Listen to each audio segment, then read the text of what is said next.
안녕하세요. 저는 정지훈이라고 합니다. 서울의 한 대학병원에서 레지던트로 일하고 있어요. 의사라는 직업이 화려해 보일 수 있지만 실상은 매일 밤샘 당직과 끝없는 차트 기록에 지쳐가는 평범한 사람입니다. 제 이야기는 약 1년 전 병원 근처 작은 피부관리숍에서 시작됩니다. 그녀를 처음 본 건 정말 지쳐있던 날이었습니다. 대학병원 레지던트 4년 차로 근무하면서 응급실, 당직에 외래되기까지 하루 16시간 근무가 일상이 되어버렸죠. 그날도 마찬가지였습니다. 인턴은 허처방을 하고 보호자는 고래고래 소리 지르고 교수님은 나만 보면 한숨을 쉬었어요. 다 끝나고 나니 밤 10시. 당이 떨어지고 어깨는 뭉치고 무기력 그 자체였습니다. 병원 바로 옆 상가에 작은 피부관리숍이 있었어요. 평소엔 관심도 없었는데 그날따라 문 앞에 "오늘은 쉬어가세요" 라는 글귀가 유난히 눈에 들어왔죠. 무의식적으로 문을 열었습니다. 잔잔한 아로마 향기, 따뜻한 조명. 마치 다른 세계에 온 기분이었어요. 그리고 그 안에 민서가 있었습니다. "어서 오세요." "처음 오시죠?" 이 민서의 목소리도 얼굴도 말투도 조용하고 단정했어요. 화장기 거의 없는 얼굴에 머리는 단정하게 묶여 있었습니다. 민서라는 이름표를 단 그녀는 제가 말을 꺼내기도 전에 제 표정을 읽고는 이렇게 말했어요. "의사 선생님이시죠?" 병원 가운 주머니가 보여서요. "요즘 많이 힘드신 것 같네요." 그 말 한마디에 목이 잠겼습니다. 그 누구도 제 상태에 관심을 가진 적이 없었거든요. 그저 의사라는 타이틀 하나로 다들 강하길 바랐고 실수 없이 완벽하게 기대했죠. 하지만 그 순간 저는 그냥 한 사람으로 봐주는 느낌을 받았습니다. 민서는 제 어깨를 조심스럽게 눌렀고 저는 그 손길에 긴장이 풀리는 게 느껴졌어요. 관리받는 내내 이상할 정도로 마음이 놓였습니다. 마치 오래전부터 알고 지낸 사람처럼 편했어요. 말은 많지 않았지만 침묵마저도 따뜻했습니다. "선생님 같은 분들이 제일 관리가 필요하신데 항상 자신은 뒷전이시잖아요." 민서가 말했습니다. "저희 가게는 의료진 할인도 있어요. 다음에 또 오세요." 관리를 끝내고 나왔을 때 밤 공기가 훨씬 부드럽게 느껴졌어요. 단골이 되어야겠다고 이유 없이 그렇게 생각했습니다. 그 후로 저는 자주 그 가게를 찾았어요. 피부 때문에 목이 아파서 뻐근해서. 핑계는 많았지만 사실은 민서가 보고 싶어서였습니다. 민서도 절 기억해줬어요. 절 볼 때마다 웃었고 커피를 내오고 제 이야기를 잘 들어줬습니다. "지훈 씨는 어떻게 의사가 되셨어요?" 민서가 어느 날 물었습니다. "그냥 부모님이 원하셨고 저도 적성에 맞았어요." "가족분들은요?" "다들 서울에 계세요. 부모님은 대전에 계시고 저 혼자 올라와 있어요." 민서는 제 대답마다 진심으로 관심을 보이며 고개를 끄덕였습니다. 그 작은 가게에서 저는 점점 의사 정지훈이 아닌 그냥 지훈이 되어갔어요. 어느 날은 제가 너무 지쳐 잠들었는데 깨보니 담요가 덮여 있었습니다. 민서는 아무 말 없이 조용히 책을 읽고 있었어요. 그 순간 심장이 철렁했습니다. 이 사람 진짜다라는 생각이 들었어요. "미안해요." 잠들어 버려서 제가 말했습니다. "괜찮아요." 지훈 씨는 정말 쉬는 법을 모르시나 봐요. 항상 긴장하고 계시잖아요. 병원에서 저를 환자 취급하는 사람들, 동료들 사이에선 경쟁자일 뿐인 관계들. 그 속에서 민서만큼은 저를 사람 대 사람으로 대해줬습니다. 그게 너무 고마웠어요. 그리고 조금씩 사랑이 시작됐습니다. 민서와의 관계는 자연스럽게 깊어졌어요. 처음엔 손님과 직원이었지만 어느 순간부터 민서는 제 일상에 녹아들었습니다. "지훈 씨 아침 잘 챙겨 드세요. 요즘은 어떤 과 스케줄이 가장 힘들어요." 민서는 의사라는 제 직업을 부담스러워하거나 경계하지 않았어요. 그게 저에겐 정말 큰 위안이었습니다. 민서는 작은 도시락을 싸왔고 제가 좋아하는 반찬들을 기억해줬어요. 야근하는 날이면 간단한 샌드위치라도 챙겨주며 꼭 따뜻한 차를 함께 들고 왔습니다. "이렇게까지 신경 써주시는 분은 처음이에요." 제가 말했습니다. "당연한 거예요. 지훈 씨는 항상 다른 사람들을 돌보잖아요. 누군가는 지훈 씨를 돌봐야죠." 그럴 때면 마음 깊은 곳에서 이 여자랑 오래 가고 싶다는 생각이 들었어요. 어느 날 민서 가게에 꽃을 보냈습니다. 장미도 백합도 아닌 해바라기였어요. 햇빛처럼 제게 기운을 줬던 사람에게 어울리는 꽃이라 생각해서였습니다. 민서는 처음엔 당황한 듯 웃더니 다음날 제가 찾아갔을 때 작은 액자를 보여줬어요. 고마워요. 이거 제가 좋아하는 문구예요. 액자 안엔 이렇게 적혀 있었습니다. 햇빛은 언제나 어딘가에 있다. 민서는 제게 연인이 되자고 먼저 말하지 않았어요. 그저 눈을 바라보며 천천히, 아주 천천히 제 손을 잡았을 뿐입니다. 저는 묻지 않았어요. 혹시 나 같은 사람과 연애하는 게 괜찮겠어? 민서는 웃으며 말했습니다. 지훈 씨가 무슨 사람인데요? 전 의사라는 것보다 그냥 지훈 씨라서 좋은데요. 저는 그 말에 모든 걸 믿었어요. 의사라는 직업 뒤에 따라오는 기대감이 늘 괴로웠는데 민서는 단 한 번도 제 위치에 기대려 하지 않았습니다. 금전적 도움을 청한 적도 없고 선물에도 늘 조심스러웠어요. 오히려 제가 부담스러울 정도로 선을 지키는 모습이 더 신뢰를 줬습니다. 저는 병원 근처 오피스텔을 계약했어요. 퇴근길에 민서의 가게에 들르고 때론 밤 산책도 함께 했습니다. 이젠 누가 봐도 연인처럼 보였을 거예요. 동료들이 슬쩍 물었습니다. 여자친구 있어? 요즘 왜 이렇게 기분 좋아 보여? 저는 애매하게 웃으며 넘겼어요. 왠지 제 안에 뭔가가 말리고 있었습니다. 아직 세상에 민서를 드러내지 말라고. 제가 가진 의심이라곤 딱 하나, 민서가 늘 사진 찍기를 꺼린다는 것이었어요. 어떤 이유로든 얼굴을 남기려 하지 않았습니다. 사진 찍자는 말에 웃으며 손으로 얼굴을 가리며 도망치듯 피하던 민서. 저는 그 모습조차 귀엽게만 느껴졌어요. 혹시 상처라도 있는 걸까? 또 싶었지만 묻지 않았습니다. 민서가 말하고 싶을 때 말해주겠지 그렇게 믿었어요.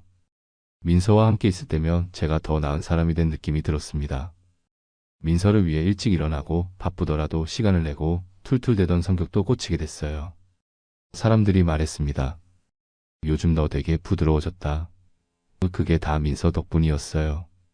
민서라는 사람은 제 삶의 봄 같은 존재였습니다. 그래서 점점 더 큰 꿈을 꾸기 시작했어요.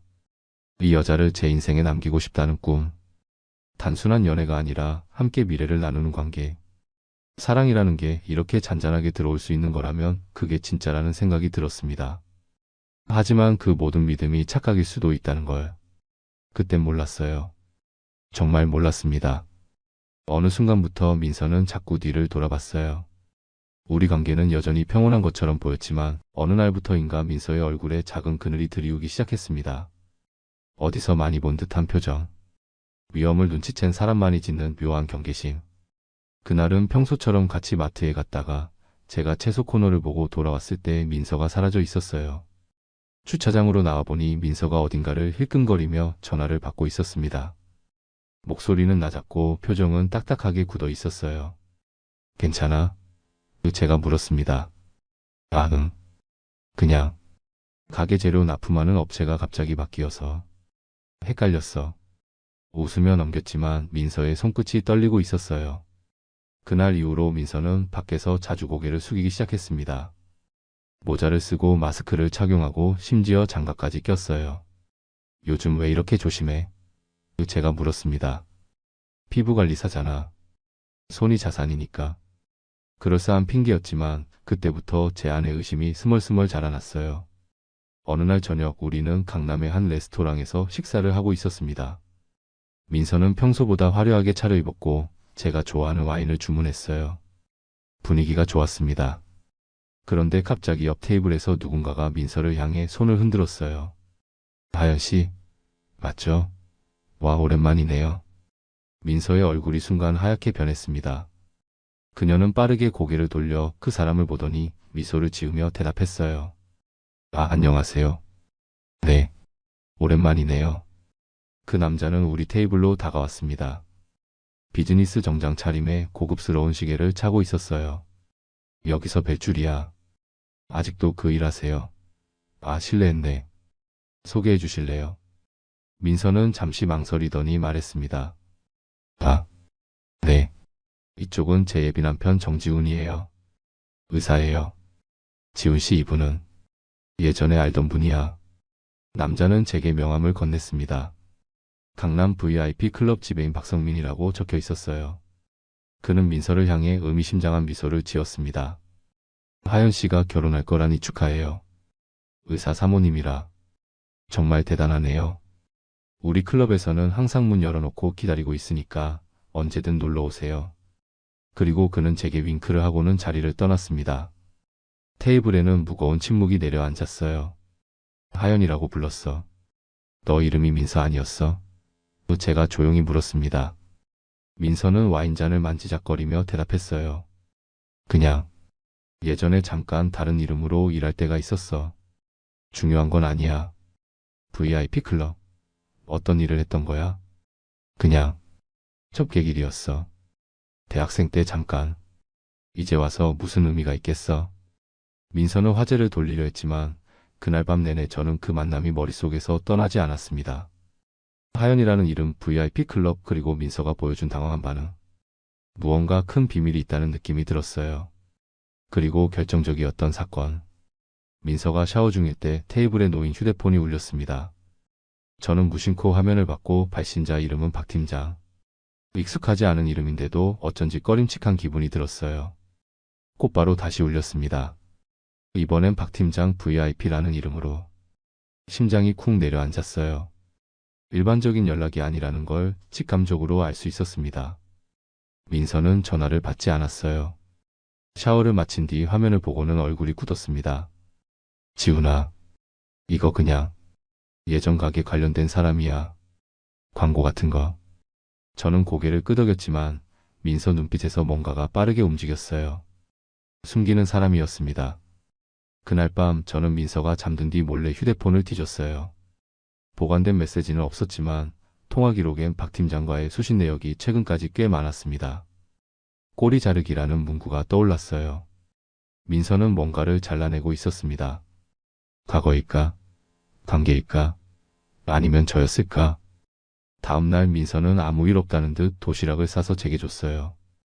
당신이 오늘은 더 힘들 것 같아서 고기 많이 넣었어. 저는 고개를 끄덕이며 도시락을 받았지만 손끝이 식은 줄도 몰랐습니다.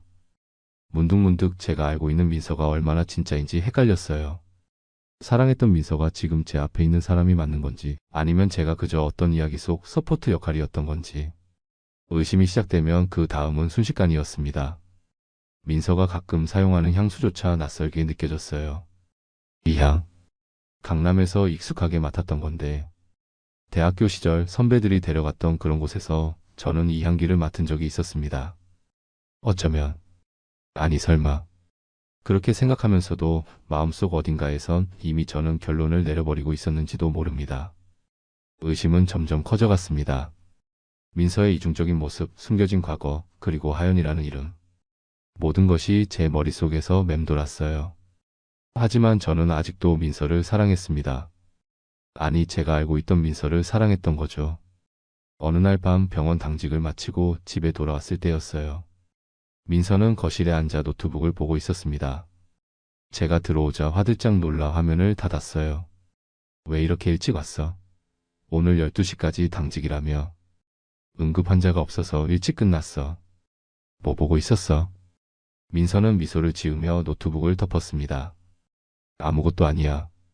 그냥 가게 매출 정리하고 있었어. 저는 씻으러 화장실로 들어갔어요. 샤워를 하면서도 민서의 당황한 표정이 계속 떠올랐습니다. 뭔가 숨기고 있다는 느낌이 강하게 들었어요. 샤워를 마치고 나왔을 때 민서는 이미 침실에 들어가 있었습니다. 거실에는 노트북이 그대로 놓여 있었어요. 잠시 망설였지만 궁금증을 참을 수 없었습니다. 조용히 노트북을 열었어요.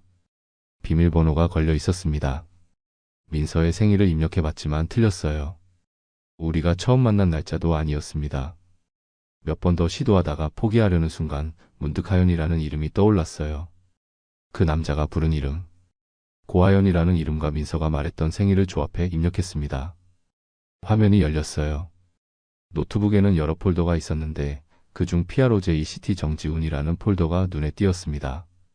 심장이 빠르게 뛰기 시작했어요. 떨리는 손으로 폴더를 클릭했습니다. 그 안에는 저에 관한 모든 정보가 정리되어 있었어요. 제 근무 일정, 좋아하는 음식, 취미, 성격, 특성까지. 마치 누군가를 분석하는 보고서 같았습니다. 그리고 가장 충격적인 것은 접근 전략이라는 문서였어요. 의대 레지던트. 고시 준비생이라 순진함. 부모 재력은 중산층 이상. 정서적으로 지쳐있음, 감정적으로 빠르게 몰입 가능. 외모 평범. 사교성 부족. 도달 목표 결혼 의사 사모님 타이틀 확보 인맥 자산 확보. 리스크 어머니 병원 내부. 대처 방안 초반 순종 중반 희생 연기 말미에 진심 고백. 숨이 막혔습니다. 이건 사랑이 아니라 하나의 작전이었어요. 민서는 저를 사람으로서 사랑한 게 아니었습니다. 목표물이었고 도구였어요. 다른 파일들도 열어봤습니다. 거기엔 민서의 과거 사진들이 있었어요. VIP 룸에서 찍은 사진들, 고급차 앞에서 포즈를 취한 모습, 그리고 여러 남자들과 함께 있는 사진들. 그 사진 속 민서는 제가 알던 순수하고 조용한 모습이 아니었습니다. 화려하고 계산적이고 완전히 다른 사람이었어요. 또 다른 폴더에는 이전 프로젝트라는 제목의 문서들이 있었습니다. 몇몇 남자들의 이름과 직업, 그리고 실패 원인이라는 분석까지. 저는 그 목록의 마지막이었어요. 현재 진행 중에서 정지훈 이사. 모든 것이 거짓이었습니다. 처음 만났을 때의 우연한 만남도, 제 어깨를 다정하게 눌렀던 손길도, 아픈 날 조심스럽게 덮어준 담요도. 제가 먼저 다가갔다고 믿었지만 사실 모든 유도는 민서가 먼저였어요. 민서는 제가 원하는 순수한 사람을 아주 잘 연기했습니다. 노트북을 덮고 소파에 주저앉았어요. 머릿속이 하얘졌습니다. 이 모든 게 꿈이길 바랐지만 현실이었어요. 제 사랑은 처음부터 계산된 함정이었습니다. 침실 문이 열리고 민서가 나왔어요. 제 표정을 보더니 노트북을 바라봤습니다. 그녀의 얼굴이 순간 굳었어요. 봤구나. 민서의 목소리는 평소와 달랐습니다. 더 이상 부드럽고 따뜻한 톤이 아니었어요. 차갑고 담담했습니다. 이게 다 뭐야? 나한테 접근한 이유가 의사라서? 돈 때문에? 제 목소리가 떨렸습니다. 민서는 잠시 침묵하더니 소파에 앉았어요. 더 이상 가면을 쓸 생각도 없는 얼굴이었습니다. 생각보다 오래 걸렸네. 솔직히 한 달은 더 갈 줄 알았는데. 그 말에 가슴이 찢어지는 것 같았어요. 민서는 계속 말했습니다. 너 같은 남자는 쉬운 편이야. 똑똑한데 감정은 약하거든. 사람이 자기를 사랑해주는 사람한테 약하잖아. 특히 너처럼 지친 남자들. 위로 한 스푼이면 금방 빠지지. 저는 말을 잇지 못했어요. 숨이 가빠지고 머리가 멍했습니다. 민서는 물 한 모금을 마시며 말했어요. 근데 이상하게 너한테 미안하진 않아. 왜냐면 너도 결국 나한테 기대고 싶었잖아. 나는 그냥 그 대가를 받은 거야. 그래서 모든 게 연기였어?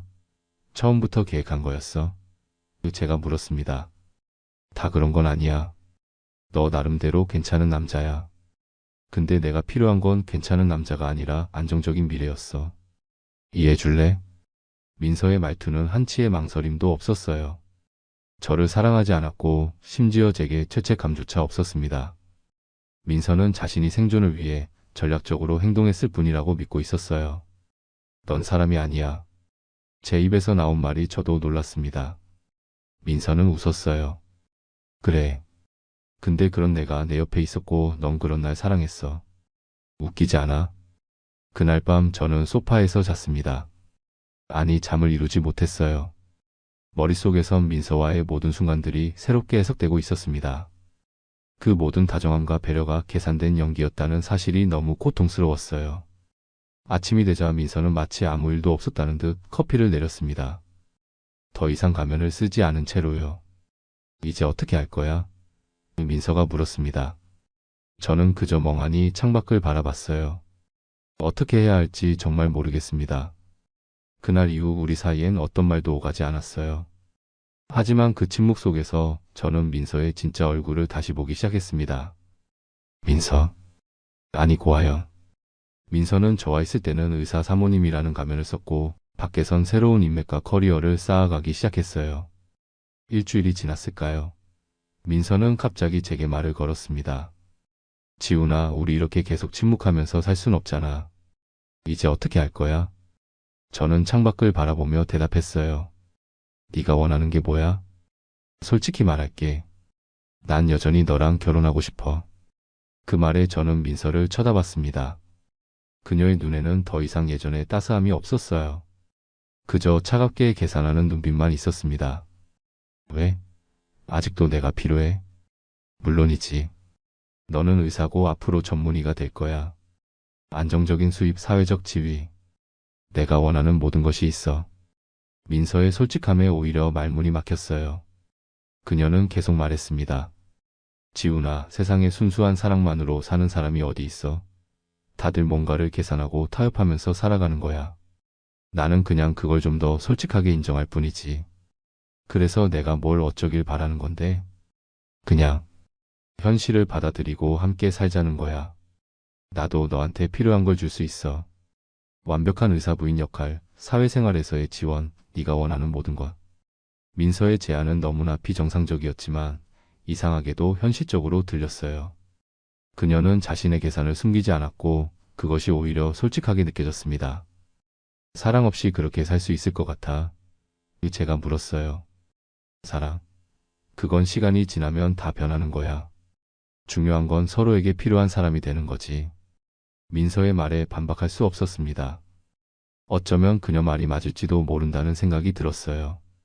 사랑이라는 감정은 결국 변하고 남는 건 현실적인 부분들이니까요.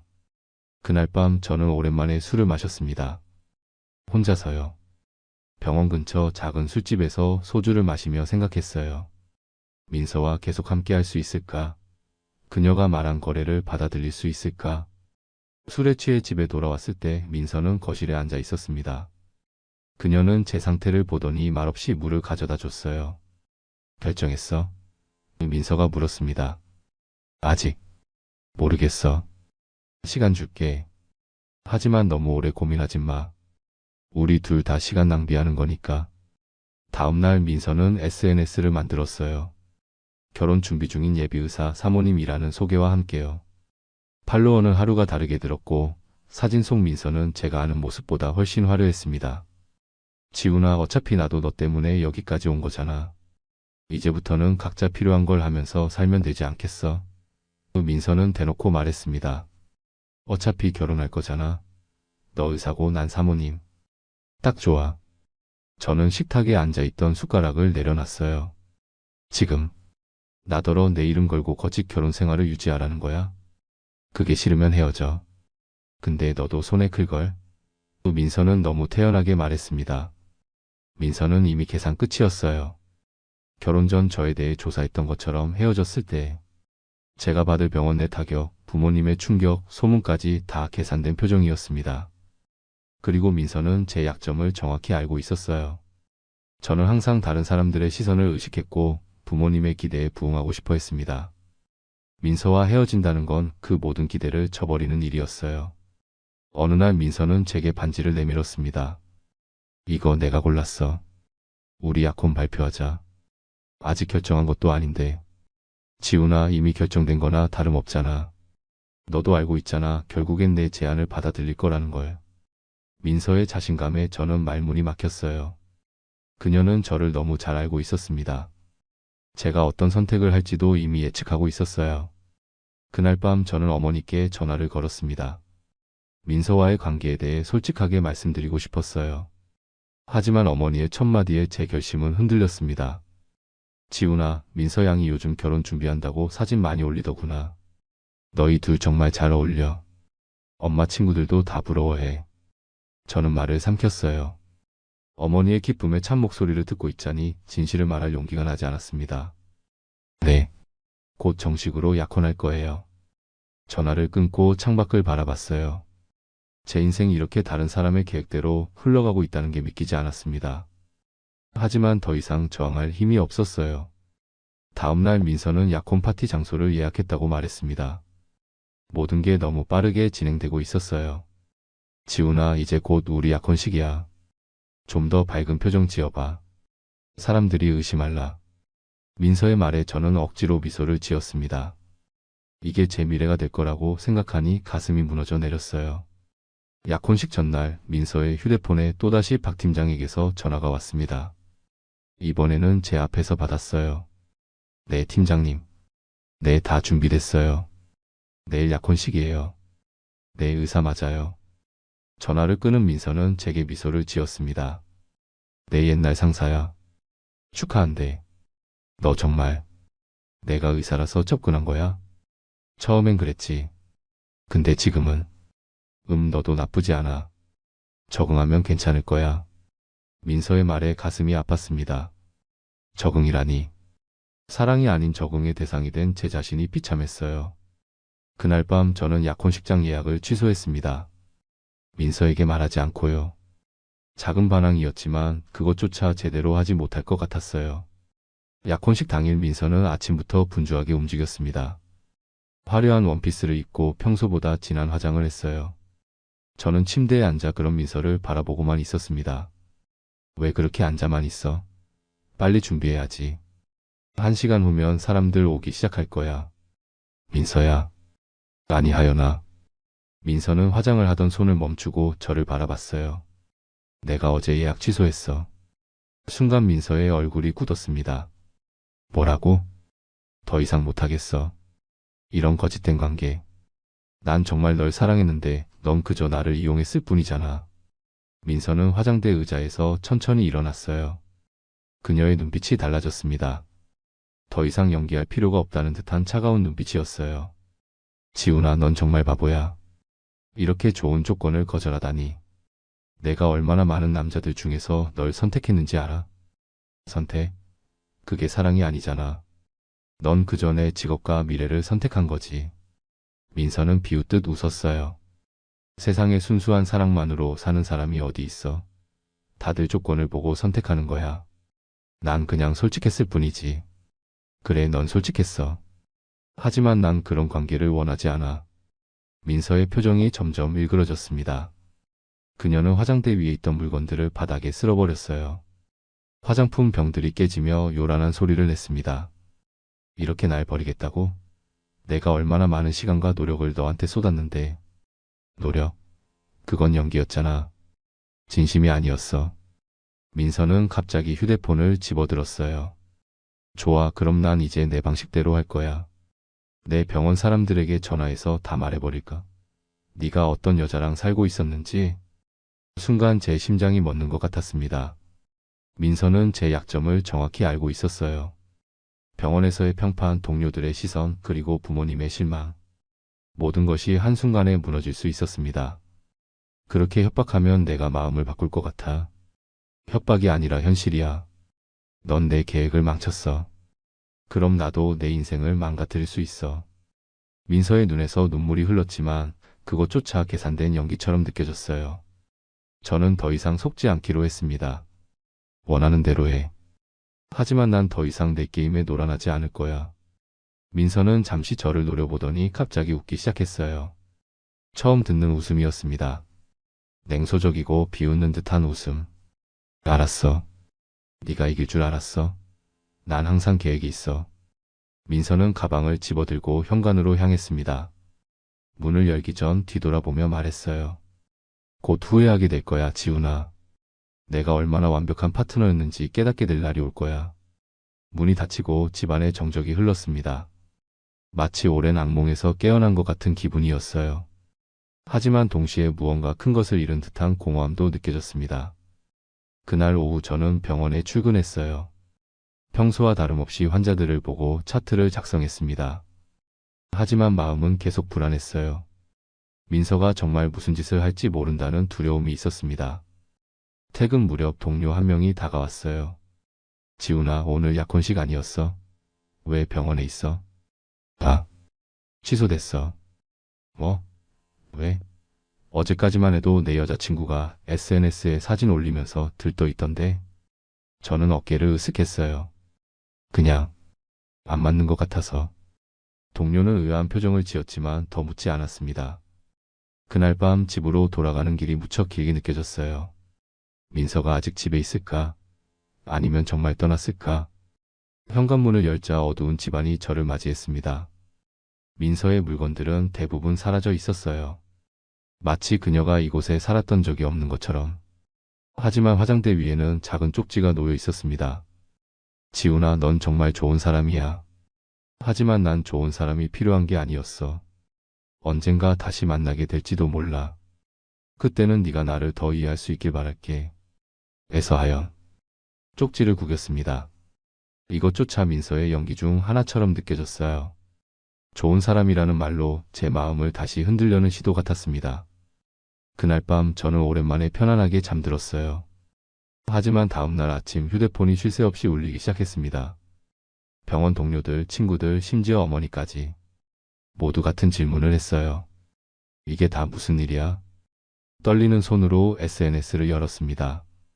민서의 계정에는 새로운 게시물이 올라와 있었어요. 의사와의 약혼이 취소된 진짜 이유에서 그가 숨겨온 이중생활. 게시물에는 제가 술에 취해 있는 사진, 다른 여자와 대화하는 모습처럼 조작된 사진들이 있었습니다. 모두 맥락이 왜곡되어 있었어요. 마치 제가 민서를 속이고 바람을 피운 것처럼 꾸며놓았습니다. 댓글은 이미 수백 개가 달려 있었어요. 대부분 민서를 위로하고 저를 비난하는 내용이었습니다. 심지어 병원 관계자들의 댓글도 보였어요.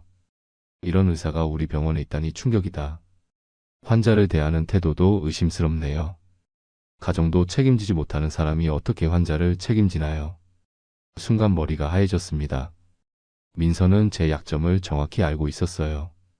제가 가장 소중히 여기는 것이 직업적 평판이라는 것을, 그리고 그것을 가장 효과적으로 무너뜨리는 방법도 알고 있었습니다. 휴대폰이 다시 울렸어요. 병원장님이었습니다. 정 선생, 내 방으로 좀 와보게. 이제 모든 것이 무너지기 시작했습니다. 민서는 떠났지만 그녀가 남긴 상처는 이제 막 시작되고 있었어요. 병원장실로 향하는 발걸음이 무거웠습니다. 폭도를 지나는 동안 동료들의 시선이 느껴졌어요. 수군거림, 의심의 눈초리, 그리고 동정 어린 표정들. 모두가 민서의 게시물을 본 것 같았습니다. 병원장님은 책상 앞에 앉아 심각한 표정으로 저를 맞이했어요. 정 선생, 자네 요즘 무슨 일이 있나? SNS에 올라온 글들이 병원 내부까지 퍼지고 있어. 병원장님, 그건 모두 거짓입니다. 제 약혼녀. 아니, 전 여자친구가 악의적으로 퍼뜨린 거예요. 병원장님은 깊은 한숨을 내쉬었습니다. 사실 여부를 떠나서 이런 소문은 병원 이미지에 치명적이야. 특히 자네처럼 환자와 직접 대면하는 의사라면 더욱 그렇지. 제가 어떻게 해야 할까요? 일단 한 달 정도 휴직을 권고하고 싶네. 소문이 잠잠해질 때까지. 그리고 법적 대응도 고려해보게. 명예훼손으로 고소할 수 있을 거야. 병원장님의 말씀은 합리적이었지만 제 귀에는 사형 선고처럼 들렸어요. 수년간 쌓아온 경력과 신뢰가 한순간에 무너지는 기분이었습니다. 병원을 나오는 길에 동기 하나가 다가왔어요. 지훈아, 미안한데 너 와이프. 아니, 전 여자친구가 원래 그런 사람이었어. 병원 단체 채팅방에 더 심한 내용들이 돌고 있어. 어떤 내용? 그녀가 네가 의사라서 접근했다는 걸 알고도 계속 만났다는 거. 그리고 그녀의 과거에 대해서도 알고 있었다고. 마치 네가 그녀를 이용한 것처럼 말이야. 숨이 막혔습니다. 민서는 상황을 완전히 뒤집어 놓았어요. 마치 제가 그녀의 과거를 알고도 이용했다는 식으로요. 이건 단순한 복수를 넘어선 철저한 인격 살인이었습니다. 집으로 돌아와 소파에 주저앉았어요. 휴대폰은 계속해서 울렸지만 더 이상 받고 싶지 않았습니다. 민서가 남긴 상처는 생각보다 훨씬 깊었어요. 그녀는 제 약점을 정확히 알고 있었고 가장 아픈 곳을 공격했습니다. 밤이 깊어갈수록 분노와 절망이 교차했어요. 어떻게 이런 일이 일어날 수 있을까? 제가 정말 사랑했던 사람이 어떻게 이렇게 잔인할 수 있을까? 다음날 아침 어머니께서 찾아오셨습니다.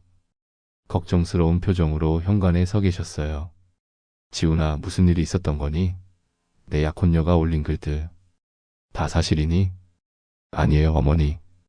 그건 다 거짓말이에요. 민서가. 아니, 하연이 저를 이용하려고 했던 거예요. 제가 의사라서 접근한 거였어요. 어머니의 표정이 복잡해졌습니다. 그런데 왜 그 아이가 이런 글을 올렸을까? 무슨 일이 있었던 거니? 저는 모든 것을 털어놓았어요. 민서의 계획적인 접근, 노트북에서 발견한 문서들, 그리고 약혼식 취소까지. 어머니는 말없이 들으시다가 제 손을 꼭 잡아주셨습니다. 지훈아, 네가 그런 사람을 만났다니 정말 가슴 아프구나. 하지만 이제라도 알게 되어 다행이야. 결혼 후에 알았다면 더 큰 상처를 받았을 거야. 어머니의 위로가 큰 힘이 되었지만 현실은 여전히 냉혹했어요. 병원에서의 평판은 이미 바닥에 떨어졌고 동료들의 시선은 차갑게 변했습니다. 민서의 게시물은 계속해서 확산되고 있었어요. 법적 대응을 위해 변호사를 만났습니다. 변호사는 제 이야기를 듣고 고개를 끄덕였어요. 명예훼손으로 고소할 수 있습니다. 하지만 증거가 필요해요. 그녀가 계획적으로 접근했다는 증거, 노트북에 있던 문서들. 아직 갖고 계신가요? 그제서야 깨달았습니다. 민서가 떠날 때 노트북도 함께 가져갔다는 것을.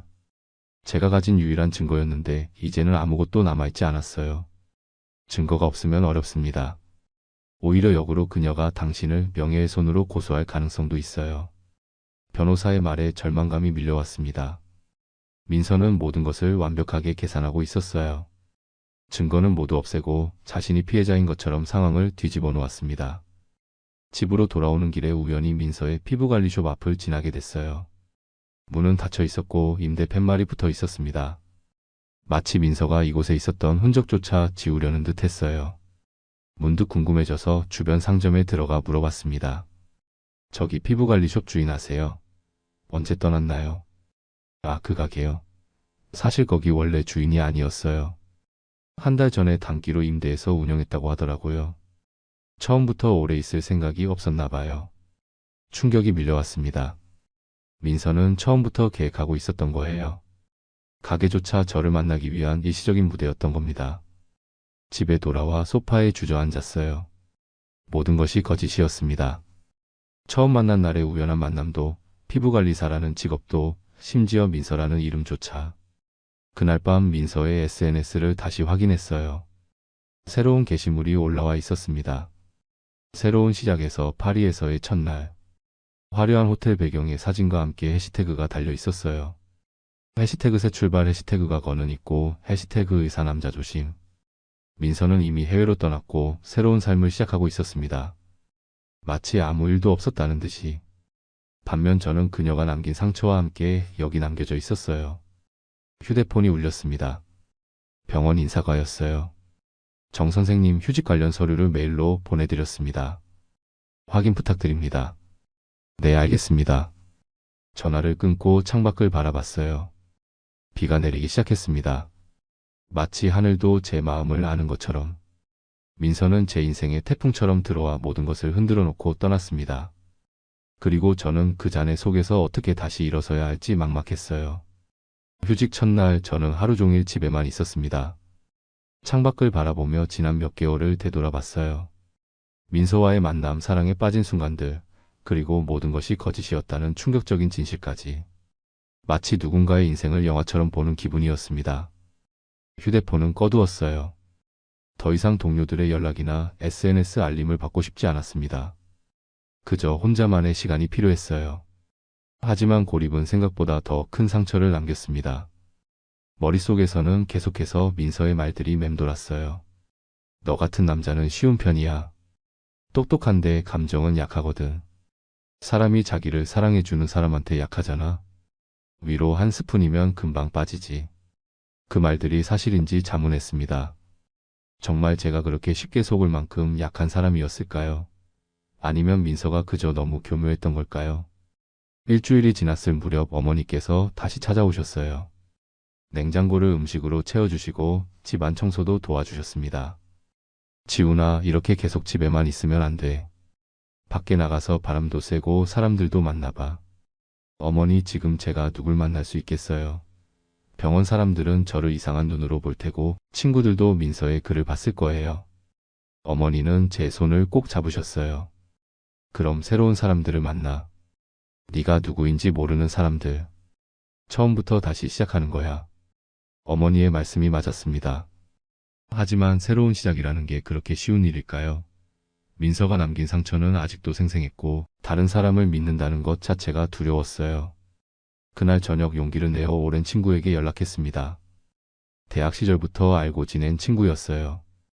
민서를 만나기 전부터 알던 사람. 민우야, 시간 있으면 만날 수 있을까? 지훈아, 어디 있었어? 연락도 안 받고. 다들 걱정했어. 미안해. 좀 복잡한 일이 있었어. SNS에 올라온 글들 봤어.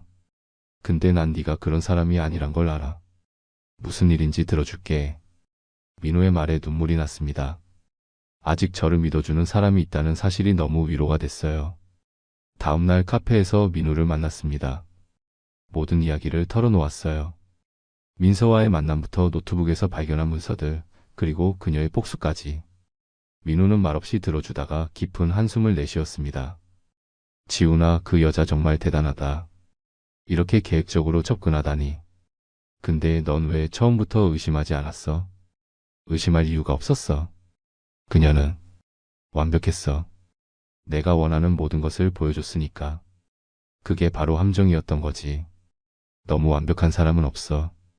그건 연기일 가능성이 높아. 민우의 말이 가슴에 와닿았습니다. 민서는 제가 원하는 이상적인 파트너의 모습을 정확히 연기했어요. 그리고 저는 그 연기에 완전히 속아 넘어갔습니다. 이제 어떻게 할 거야? 병원은? 한 달 휴직 중이야. 그 후에는? 모르겠어. 어쩌면 다른 병원으로 옮겨야 할지도. 도망치지 마.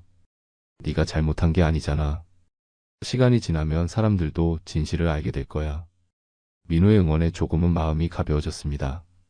하지만 여전히 큰 산이 앞에 놓여 있었어요. 어떻게 다시 일상으로 돌아갈 수 있을까? 어떻게 다른 사람들을 다시 믿을 수 있을까? 집으로 돌아오는 길에 문득민서의 피부관리숍이 있던 자리를 다시 지나게 됐어요. 이제는 완전히 비어 있었습니다. 마치 그녀가 제 인생에 나타났다가 사라진 것처럼 흔적도 없이. 그날 밤 오랜만에 휴대폰을 켰습니다. 수많은 메시지와 부재중 전화가 쌓여 있었어요. 대부분 병원 동료들과 지인들의 연락이었습니다. 하나씩 확인하다 보니 의외의 메시지를 발견했어요. 정지훈 씨, 저는 박성민입니다. 강남 VIP 클럽 지배인이었죠. 고하연에 대해 이야기할 게 있습니다. 연락주세요. 민서가 하연이라는 이름으로 일했던 클럽의 지배인. 그날 레스토랑에서 만났던 남자였습니다. 왜 그가 저에게 연락을 한 걸까요? 망설이다가 전화를 걸었어요. 몇 번 신호음이 울리고 나서 남자의 목소리가 들렸습니다. 정 선생님, 연락 주셔서 감사합니다. 하연. 아니, 민서에 대해 알고 계신 것보다 더 많은 이야기가 있습니다. 무슨 말씀이신지 직접 만나서 이야기하는 게 좋겠습니다. 내일 시간 되시나요? 다음날 강남의 한 카페에서 박성민을 만났습니다. 그는 정장 차림으로 나타났고 노트북을 가지고 있었어요. 정 선생님, 먼저 사과드립니다. 그날 레스토랑에서 만났을 때 하연이 누구인지 알면서도 말씀드리지 않았어요. 그녀가 누구죠? 고하연은 우리 클럽에서 일했던 여성이 아닙니다. 그녀는 사기꾼이에요. 여러 남성들에게 접근해 돈을 뜯어내는 전문가죠. 박성민은 노트북을 열고 몇 개의 파일을 보여줬어요. 거기에 민서, 아니 하연의 다른 모습들이 담겨 있었습니다. 다른 이름, 다른 직업으로 위장한 채 여러 남성들과 함께 찍은 사진들. 그녀는 주로 의사, 변호사, 기업 임원 같은 전문직 남성들을 노립니다. 접근 방식은 항상 비슷해요. 상대방이 원하는 이상적인 파트너 역할을 연기하죠. 그럼 당신은 왜 이걸 저에게 알려주는 거죠? 박성민은 잠시 망설이더니 말했어요. 저도 그녀의 피해자 중 하나입니다. 3년 전 그녀는 저에게 접근해 거액을 빌려갔어요. 그리고 사라졌죠. 이후로 저는 그녀의 행적을 추적해왔습니다. 그럼 왜 그날 레스토랑에서 그녀가 저를 알아보지 못할 거라 생각했어요. 저도 많이 변했으니까요. 하지만 그녀는 저를 기억했고 그 후로 더 조심하기 시작했습니다. 박성민의 이야기를 들으며 점점 더 혼란스러워졌어요. 민서는 단순한 기회주의자가 아니라 전문적인 사기꾼이었던 겁니다. 그리고 저는 그녀의 많은 피해자 중 하나에 불과했어요. 정 선생님, 제가 이 이야기를 하는 이유는 당신이 법적 대응을 하는 데 도움이 될 수 있을 것 같아서예요. 저에게는 그녀의 과거 행적에 대한 증거가 있습니다. 그걸로 충분할까요? 그녀는 이미 해외로 떠났다고 하던데. 파리에 있다고요? 그건 거짓일 가능성이 높습니다. 그녀는 항상 SNS로 가짜 위치를 만들어내죠. 실제로는 다른 도시에서 다음 피해자를 찾고 있을 겁니다. 박성민의 말에 갑자기 희망이 생겼습니다. 민서에 대한 진실을 밝히고 제 명예를 회복할 수 있을지도 모른다는 생각이 들었어요. 도와주시겠어요? 네, 그럴게요. 우리 같은 피해자들이 더 이상 생기지 않았으면 합니다. 그날 이후 저는 박성민과 함께 민서의 과거를 추적하기 시작했습니다. 그녀가 남긴 흔적들, 다른 피해자들의 증언, 그리고 그녀의 실제 신원에 대한 정보까지. 모든 것이 점점 명확해지기 시작했어요. 민서는 저에게 접근하기 전에도 이미 여러 남성들을 속여왔습니다. 그리고 그 패턴은 항상 비슷했어요. 상대방의 약점을 파악하고 그에 맞는 이상적인 파트너를 연기한 뒤 신뢰를 얻어 이용하는 방식. 이 모든 정보를 가지고 변호사를 다시 만났습니다. 이번에는 훨씬 더 강력한 증거를 가지고요. 이 정도면 충분합니다. 명예훼손 소송을 제기할 수 있어요. 그리고 그녀의 다른 범죄 행위에 대해서도 수사를 요청할 수 있습니다. 변호사의 말에 안도감이 밀려왔어요. 드디어 진실이 밝혀질 수 있을 것 같습니다. 지금까지의 제 이야기를 들어주셔서 감사합니다. 제가 겪은 일을 요약하자면 저는 병원에서 지친 하루를 보내다 우연히 들른 피부관리숍에서 민서를 만나 사랑에 빠졌습니다. 민서는 제게 위로와 안정을 주는 사람처럼 보였고 저는 그런 그녀에게 완전히 마음을 열었어요.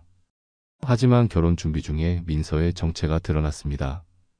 그녀는 처음부터 저를 의사라는 타이틀과 안정적인 미래를 위한 도구로만 보고 접근했던 거였어요. 노트북에서 발견한 PROJCT 정지훈이라는 파일은 민서가 저를 어떻게 유혹하고 결혼까지 이끌어낼지 계획한 전략 문서였습니다. 모든 다정함, 배려, 사랑의 표현이 계산된 연기였다는 사실에 완전히 무너졌어요. 제가 그녀의 계획을 거부하자 민서는 SNS에 거짓 내용을 퍼뜨려 제 명예를 훼손했고 병원에서의 평판까지 위태롭게 만들었습니다. 다행히 그녀의 다른 피해자들과 연결되어 진실을 밝힐 수 있었지만 그 과정에서 받은 상처는 아직도 아물지 않았어요. 지금 저는 이 경험을 통해 어떻게 다시 사람을 믿고 새로운 관계를 시작할 수 있을지 고민하고 있습니다. 여러분이라면 이런 상황에서 어떻게 하시겠어요? 다시 누군가를 믿을 수 있을까요? 아니면 혼자 지내는 편이 더 안전할까요? 사랑이라고 믿었던 것이 사실은 철저한 계산과 연기였다는 것을 알게 된 후 그 상처를 어떻게 치유해 나가야 할지도 모르겠습니다. 지금 저는 너무 혼란스럽고 아파요. 어떤 선택이 저에게 옳은 것인지, 어떻게 해야 이 고통에서 벗어날 수 있을지 정말 모르겠습니다. 여러분의 생각이 궁금해요.